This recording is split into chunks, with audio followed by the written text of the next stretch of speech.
එක්කෙනෙකුට හරියන විදිහට පරිප්පු ටිකක් මෙතනට අරගෙන පරිප්පු ටික හොදලා අතිඩියකට අපි මේ විදිහට දාගන්නවා.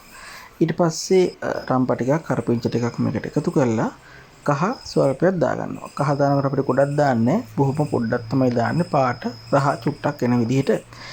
ඊට පස්සේ මිරිස් ටිකක් දාගන්නවා. මම නම් මෙතන මිරිස් ටිකක් පොඩ්ඩක් වැඩිපුර දැම්මා. දැන් තියෙන මිරිස් පොඩ්ඩක් සරත් මදි.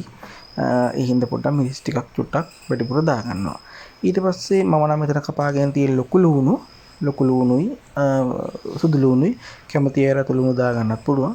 දාලා ඊට පස්සේ සාමාන්‍ය ප්‍රමාණයට වතුර තියාගන්නවා. ගොඩාක් වතුර වැඩි කරන්නෙත් නැහැ. වාෂ් පෙන්ඩා තිර තියාගෙන පොල් ටිකක් මෙරික ගන්න අපි උණු වතුර ටිකක් දාගන්නවා. මොකද මගේ පොල් බෑය ෆ්‍රිජ් එකේ තිබ්බ නිසා.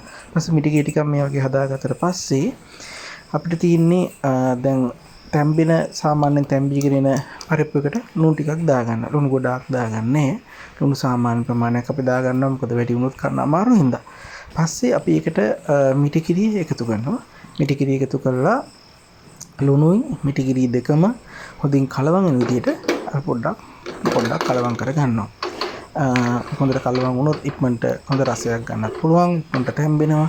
ඒ වගේම මට කියන්න මතක වුණා අනිවාර්යයෙන්ම මිරිස් කරලකුත් මේකට එකතු කර ගන්න. පස්සේ අපි මේ විදිහට තැම්බීගෙන එනකොට අපිට තේරෙනවා මේකේ මිටිකිරි ටික හොඳින් තැම්බිලා කියලා. මිටිකිරි හොඳින් තැම්බුණාට පස්සේ ස්විච් එක ඔෆ් කරගන්න තියෙනවා.